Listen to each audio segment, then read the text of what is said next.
मुख्यमंत्री फडणवीस कॅबिनेट चालवतायत की गुंडांची टोळी, असा सवाल खासदार संजय राऊत यांनी केलाय।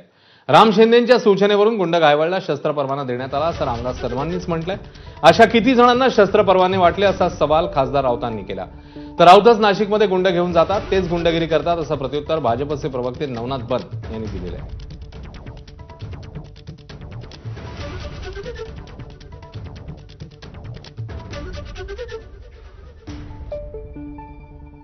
अशा पद्धतीनं जर मंत्री काम करत असतील तर देवेंद्र फडणवीस हे कॅबिनेट चालवत नसून एक गुंडांची टोळी चालवत आहेत।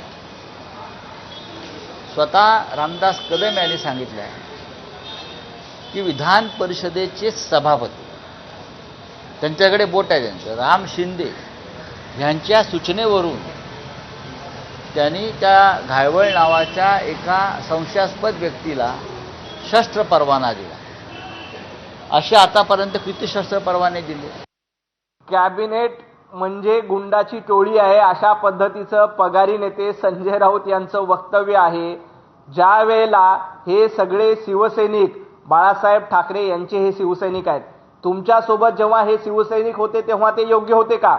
संजय राऊत, गुंडांना घेऊन चालण्याचं काम तुम्ही केलं होतं। नाशिकमध्ये तुमच्या रूपानं कशा पद्धतीनं गुंडगिरी चालवली जात होती, कशा पद्धतीनं नाशिककरांना लुटण्याचं काम तुमच्या काही कार्यकर्त्यांनी, तुम्ही संपर्क प्रमुख असताना केलं होतं, हे महाराष्ट्राने बघितलंय। त्यामुळे गुंडगिरीची भाषा संजय राऊत यांना शोभत नाही।